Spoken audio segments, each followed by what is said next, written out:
Raging Gale by James Ryan. Read by the author. Part the 29th. The Casa del Sol. "Cast off!" cried Osai, when the last man from the Raging Gale leapt the widening chasm between the ship and the galleon they had plundered.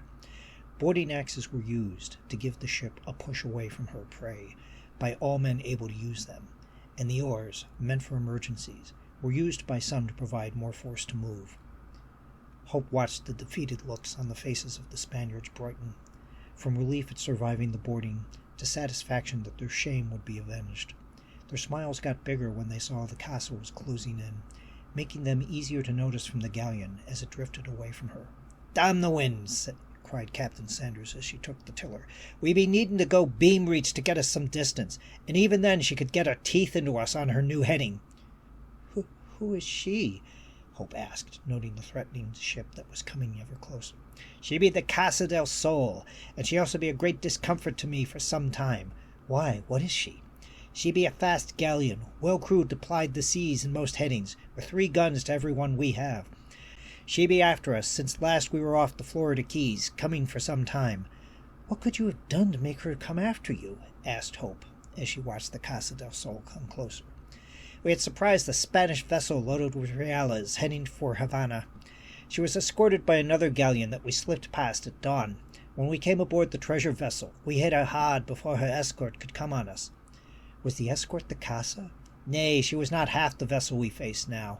But within weeks of our seizing the treasure, the Casa was on the waves out for us. We've been plagued by her since." Hope watched as the Casa del Sol started to loom larger on the horizon. In the decreasing distance between the two ships, she could better make out the blazing sun on the mainsails of the fore and mainmasts, and see clearly her 2 gun decks from how much higher she rode on the waves. "We had a near thing of it off St. Augustine," continued Sanders, "when she came out for us there, and we had to abandon a bark we came upon. Took us a day and night of running with the wind to cast her off. If she came on us earlier that day, then we be not talking right now." "And since then you've been on the run?" "We be on the run anyway, Hope. When ye go on the account, you know not which port will let you drop anchor that day, or which governor ye had no issue with before now be ordering his troops to seize ye." Hope started to despair. Having just signed the articles, she knew that the Spanish would treat her as one of the crew, and that she would suffer the fate of all pirates, to be hung and then have her body left in port as a warning to any who might consider going on the account, provided these Spaniards were that merciful. Thank you for taking this moment with me. If you want to keep up with new chapters as they get posted, please subscribe to the channel and click the bell icon for notifications for when pieces go up.